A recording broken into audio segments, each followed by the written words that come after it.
बिस्मिल्लाहिर्रहमानिर्रहीम। अस्सलाम वालेकुम व्यूअर्स, मैं हूं हमना और आप देखें कुकिंग एंड बेकिंग विद हमना। कैसे हैं आप सब? अल्लाह अज़्ज़ वजल से मेरी दुआ है कि अल्लाह ताला को खैर सलामती वाली ज़िंदगी अता फरमाए। आज मैं आपके साथ जिंगर बर्गर की रेसिपी शेयर करूंगी बहुत ही आसान तरीके से, और स्टेप बाय स्टेप जो से आप मेरी रेसिपी को फॉलो कीजिएगा और वीडियो को लास्ट तक देखिएगा ताकि आपको समझ आए कि जिंगर कैसे बनते हैं।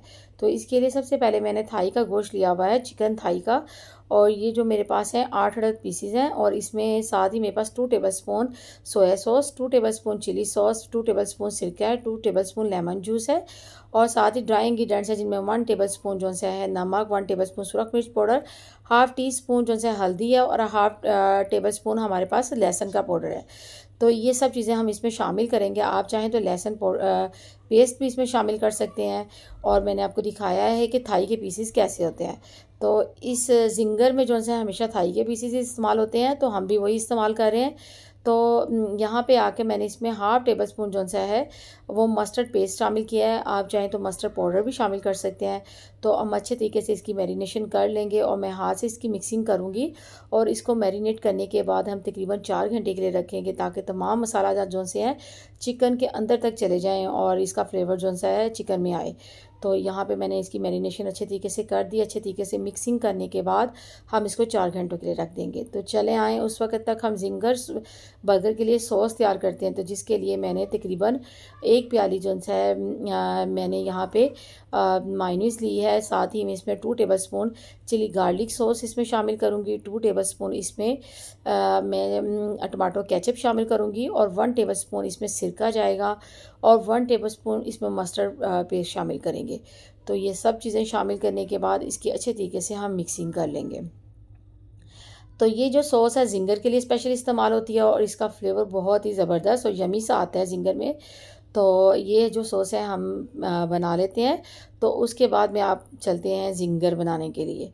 तो यहाँ पे मैंने इसकी अच्छे तरीके से मिक्सिंग कर दूंगी इसको, और आप चाहें तो यहाँ पे थोड़ा सा पानी भी इसमें शामिल कर सकते हैं।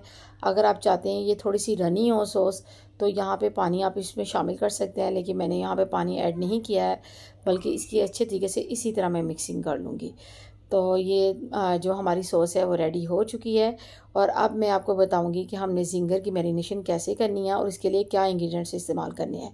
तो सबसे पहले जो है मैं 1 kg जो है मैदा ले लूँगी, और साथ इसमें ड्राई इंग्रेडिएंट्स है जिनमें हाफ टेबल स्पून नमक है, हाफ टेबल स्पून सुरख मिर्च पाउडर, हाफ टी स्पून जो है इसमें ब्लैक मिर्च पाउडर है, हाफ टेबल स्पून इसमें paprika powder, half table spoon chicken powder है इसमें, और हाफ टी स्पून जो है इसमें लहसुन पाउडर है। वो सारी चीज़ें हम इसमें शामिल करेंगे, और इसकी अच्छे तरीके से हम स्पैचुला के साथ इस तरह मिक्सिंग कर लेंगे तमाम ड्राई इंग्रेडिएंट्स जो से मैदे में शामिल हो जाए।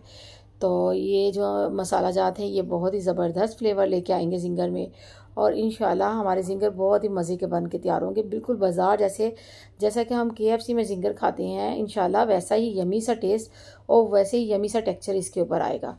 तो यहाँ पे मैंने एक फ्राई पैन में ऑयल गर्म करने के लिए रख दिया था। जैसा कि हमारा ऑयल एक तरफ गर्म हो रहा है, तो दूसरी तरफ हम जिंगर की तैयारी कर लेते हैं।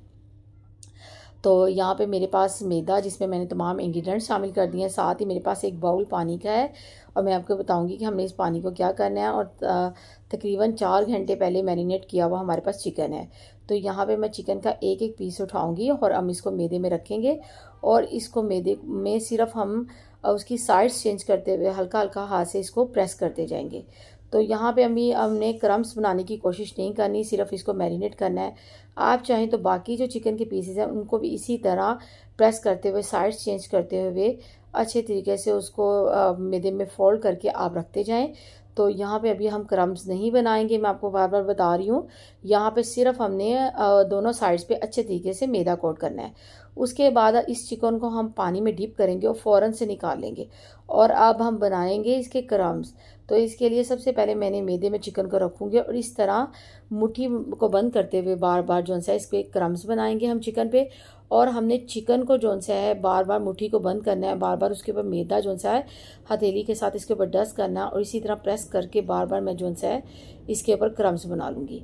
तो ये आप देख सकते हैं कि मैं इसी तरह दोनों साइड पे अच्छी तरह से मैदे को पेस्ट करने के बाद निकालती जा रही हूँ, और फिर उसके ऊपर हम दोबारा पानी में डिप करने के बाद उसके ऊपर क्रम्स बनाएंगे।